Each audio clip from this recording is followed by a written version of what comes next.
Hello there and welcome to the Star Wars Showcase YouTube channel. Today we're taking a look at the Star Wars Black Series Glavis Ringworld Mandalorian, or Mando's appearance from when he kind of stole the spotlight during the Book of Boba Fett. Let's take a look. Now, we have had a lot of Mandalorian releases, as Hasbro and Lucasfilm and Star Wars have all capitalized on the show's popularity, on Baby Yoda's popularity, so this is probably the 7th or 8th iteration of this particular figure that we've seen, but this one is actually on a brand new sculpt, and if I could say to someone who's looking to buy one and only one Mandalorian, this is the one to get right now. So our new version here, it features a couple of different improvements in articulation in both the knees and elbows, a new helmet, we've got different shoulder pauldrons here, we've got soft goods cloak, we've got a new holster accessory, the addition of a knife and the darksaber. This really is a new figure that we're getting here, and I think it all comes together really, really nicely. In fact, I think this version might even be comparable to some of the more expensive figure arts varieties, which usually retail for around $80. And so to see a Hasbro figure be competitive with some of those different figures there, I think is really awesome to see. So zooming in a little bit more on that improved helmet, I think our dimensions here are a little bit better. It's a little bit more crisp. And you can see here, the one criticism I have here is his soft goods cloak kind of tucks into that front armor, and mine doesn't really fit all the way. You kind of have to bunch it in there a little bit. But otherwise, the cloak is really great. This jetpack accessory is really solid. I think they did a good job with the paint here, as we have a little bit more of that chrome effect as opposed to a sort of matte silver.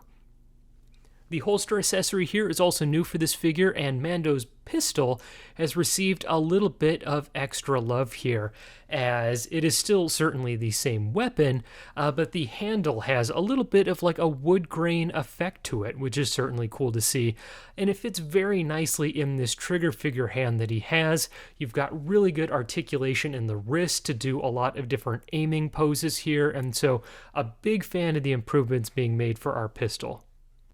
And I'll pull that up to the camera again here. If you look closely, I'm going to try to move it so you can see the light there. There's a little bit of a groove on that handle. And so always great to see, as many of our Hasbro accessories these days have usually kind of been printed in one kind of boring matte color. So cool improvement to see that way.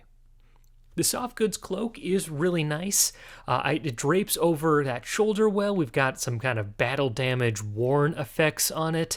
These are, the battle damage is just okay for me. It kind of looks like it's literally been punched in a machine, which it has been, but I think it works well.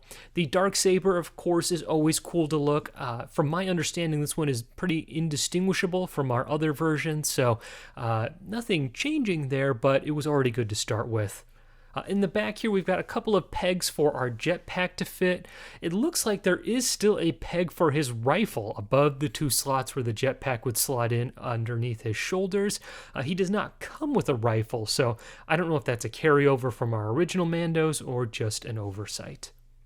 All of that said, I am very happy with this figure. He now has a prominent spot on my desk, and I think this is our definitive Mandalorian release until they inevitably release another one with some improvements. But all in all, I think this is a great figure. If you were on the fence, I highly recommend picking him up. And to kind of add to it, I also picked up from Josh's Custom Capes on Etsy this little satchel to hold Baby Yoda in.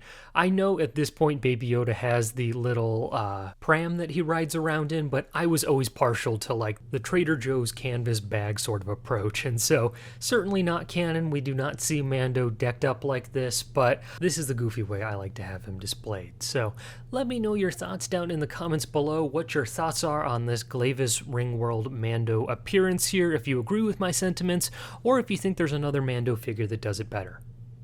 So thank you so much for watching, everyone. I hope you enjoyed this video, and please make sure to check out some of the other content we have up on the channel, as there are plenty of other reviews of our latest Black Series figures.